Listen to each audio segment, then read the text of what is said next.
السلام علیکم ورحمۃ اللہ وبرکاتہ۔ الحمدللہ والصلاۃ والسلام علی رسول اللہ، اما بعد۔ میرے پریے ساتھیوں، جب کافروں کی سزا، دکھ اور پریشانی، جو ان کا اتیاچار تھا، جب حد سے زیادہ بڑھ گیا مسلمانوں کے اوپر، صرف اس وجہ سے کہ مسلمان صحیح مارگ میں آ گئے ہیں، تو مسلمانوں نے رسول صلی اللہ علیہ وسلم سے اجازت مانگی، یہ انومتی مانگی اور انورودھ کیا کہ آپ ہم کو مکہ کو چھوڑ کے حبشہ کی طرف جانے کی اجازت دے دیجیے، انومتی دے دیجیے، کیونکہ حبشہ کا اس وقت جو بادشاہ تھا نجاشی، وہ بڑا نیائے پوروک اور بڑا اچھا راجا تھا۔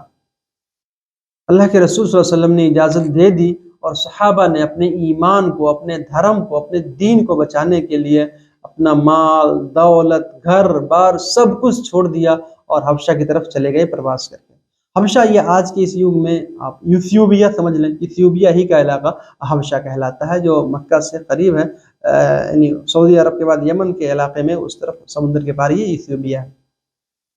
اس میں پہلے سموہ میں 70 لوگ تھے، 70 صحابہ نے حبشہ کی طرف ہجرت کی، جس میں رسول صلی اللہ علیہ وسلم کی پیاری بیٹی حضرت رقیہ رضی اللہ تعالیٰ عنہ اور رسول صلی اللہ علیہ وسلم کے داماد حضرت عثمان رضی اللہ تعالیٰ عنہ بھی تھے۔ سب لوگ گئے وہاں پہ شانتی پوروک اللہ کی عبادت کرنے لگے، لیکن یہ کافر لوگ مکہ میں تھے اور ان کو وہاں بھی چین سے نہیں رہنے دیا، وہاں بھی جا کے چھیڑنے لگے، یہاں تک کہ یہ لوگ کو بڑے بڑے تحائف، ہدیہ، پرسکار، اتکرشٹ اور امولیہ پرسکار لے کر گئے اور وہاں کے بادشاہ نجاشی کو دیا، اس کو پرلوبھن دیا اور کہا کہ دیکھو ہمارے یہاں سے کچھ مورکھ لوگ، کچھ پاگل لوگ ادھر آ گئے ہیں، آپ کے یہاں آ کے وہ لوگ شرن لیے ہیں، پناہ لیے ہیں، آپ ان کو ہمارے پاس واپس کر دیجیے۔ اور وہ ایسے لوگ ہیں جنہوں نے ہمارے پروج کے دھرم کو چھوڑ دیا ہے، اور آپ کا جو دھرم ہے، حبشہ جو بادشاہ تھا اس کا دھرم تھا کرسچن، وہ نصارہ تھا، وہ کہتے ہیں کہ وہ آپ کے دھرم کو بھی انہوں نے نہیں اپنایا ہے، ان کو یہ نہیں پتا تھا کہ